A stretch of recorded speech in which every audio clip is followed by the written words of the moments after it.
Alrighty, welcome back everyone. We just took a quick look at what the NFL draft is going to look like in April, I believe. Late April is when it unfolds, and definitely will be an awesome thing to watch. We'll get into it in a little bit more detail throughout the week, give some rankings and some possible mock drafts later in the week. But let's go ahead and jump into this and let's talk about the teams with the most improved going into 2025 because there's a whole lot of them. We'll probably get into a couple more tomorrow if I'm being totally honest, but let's go ahead and jump into this thing and let's get into the very first team. We'll start with the team that we talked about to start the show. It is Penn State. I've already talked about it. I won't waste too much time here, but Penn State is the team. There's no two ways about that. They are the team that if you were going to peg anyone with the title or bust moniker going into 2025, it would be the Penn State Nittany Lions. James Franklin has the best roster he's ever had. He has the best staff he's ever had. He has tons of veterans coming back to that defense and offense. He has top-line talent to compete with anyone in the country. Now it's time to win games. Now it's time to win those big games that have really messed with you. And it's not just win big game.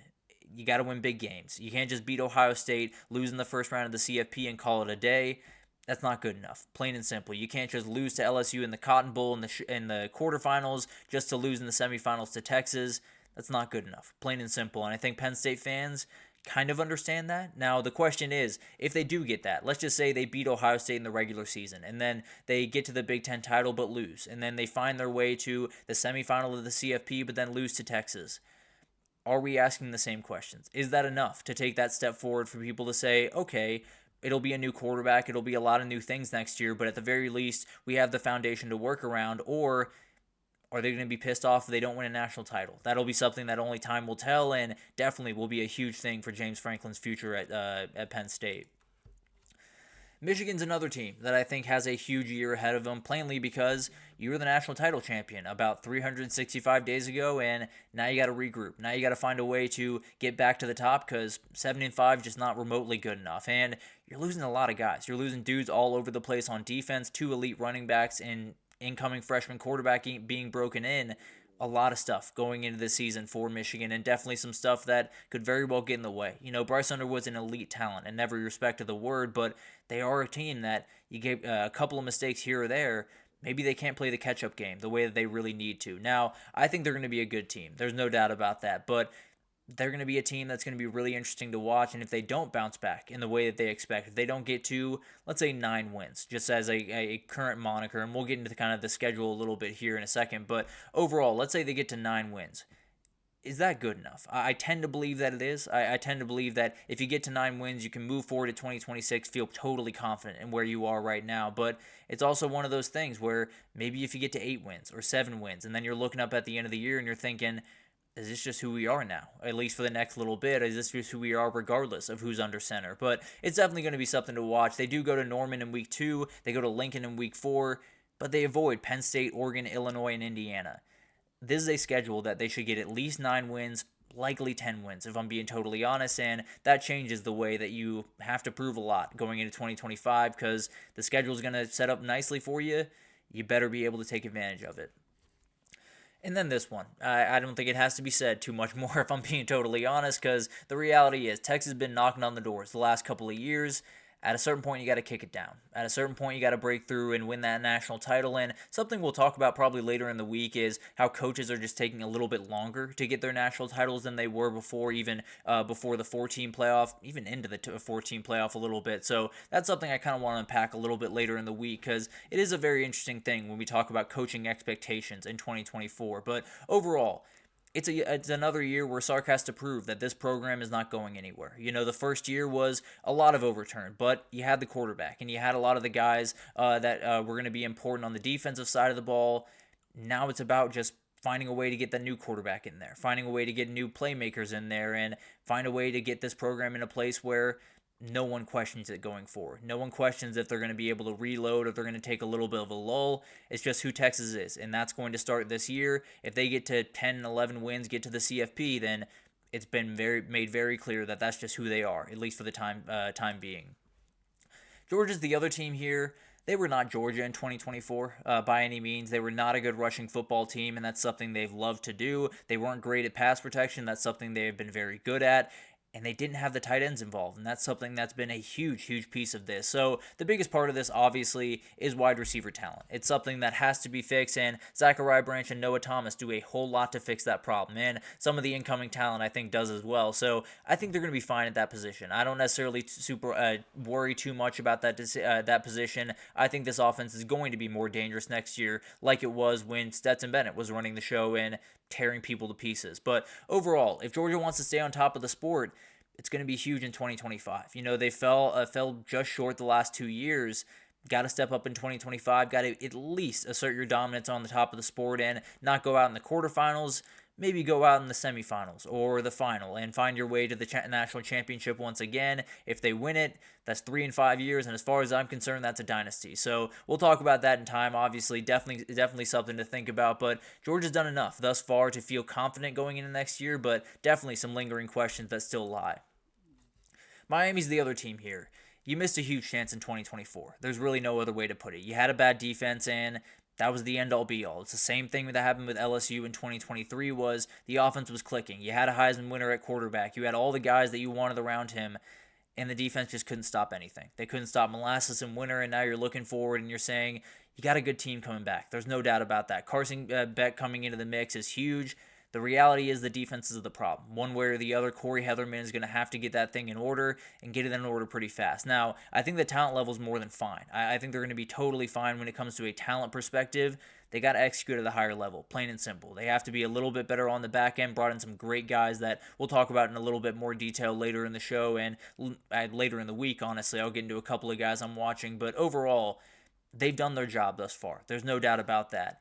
The reality is they should have been in the ACC title and playing for a CFP spot this year. They definitely should be next year, and if they're not, then the questions about Mario Cristobal get that little bit louder around Coral Gables. Clemson here.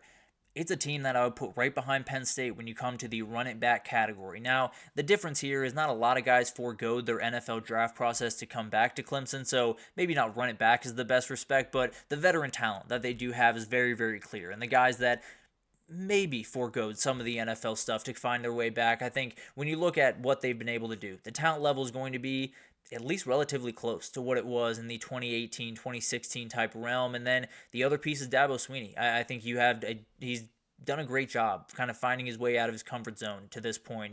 Hired two outside coordinators. When you talk about Tom Allen, when you talk about Garrett Riley, two great hires that 5 years ago I don't think he makes. And then we talk about you went into the portal. He actually picked up some guys there. Didn't quite dip in as much as I wanted them to, but at the end of the day, did some very nice things. Brought in Will Help from Purdue and did some awesome things there. You just got to execute at a very high level. Everyone's coming in saying Clemson is the team to beat in the ACC. I think Miami's right there. I think a couple other teams are in that mix as well. But the reality is, this is the team. They have to find a way to get back on the top of the sport, find a way to win the ACC once again, get to the CFP, and hopefully be in a little bit better of a place in the CFP than they were this time around, having to go to Austin to play their first game. So it's a team that I think can win a national title. A lot of things have to come into place, and definitely some things that might be a little bit uncomfortable for Dabo to come into place. But the reality is, if they can get this thing clicking pretty quickly, and if they can get a little bit more out of that defense, you're going to have the offense to make some plays. I can absolutely promise you that. So Cade Klubnik's got to take steps forward. The defense has to take steps forward, and a lot of things have to change around there. But the reality is, this is a team that is loaded to the gills with talent, and I would not shy away from picking them to win the national title.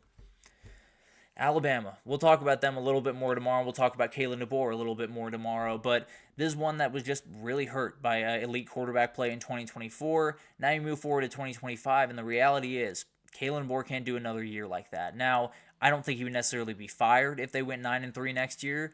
I think people would have conversations. As crazy as that sounds, that's what the Alabama job is. He understood that when he took it, and it's obviously something that he's going to have to deal with going forward. It looks like it's going to be Ty Simpson at quarterback, but that kind of remains to be seen. That'll be a fascinating thing to watch throughout spring camp, and maybe we'll do a couple of storylines to watch, or quarterback battles to watch throughout spring here later in the week. But overall, this team's going to be very good in 2025. The talent level is absolutely ridiculous. The quarterback is the thing that needs to come into place more than anything else, and let's just say Alabama falls on their face and goes 8-4 next year. A lot of guys are finding their way out the door, including Ryan Williams and including a lot of the young talent you have on that team.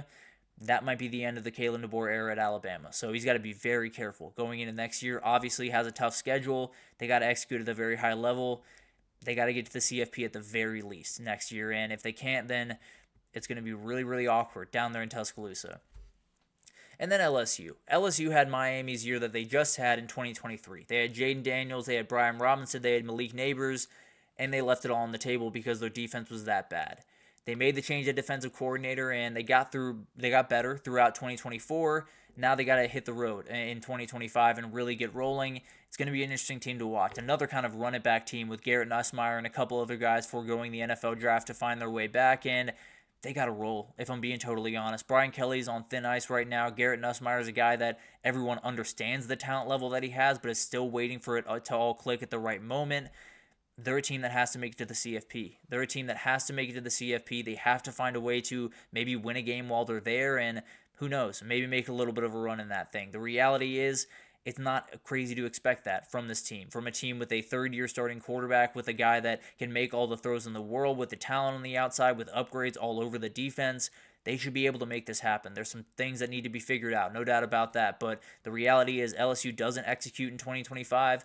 Brian Kelly's looking for a new job, and LSU's scrambling for a new head coach. So it's going to be an interesting thing to watch. There's no doubt about that. And we'll get into a couple other teams tomorrow, kind of go through some more teams with stuff to prove because there's a whole lot of them, obviously. But let's take our fourth break here, and when we come back, we'll talk about the transfer portal. We'll get into the winners and the losers from the transfer portal in the winter cycle. Definitely some big-time winners, some huge losers throughout the sport. So we'll talk about it right after this, so stick with us.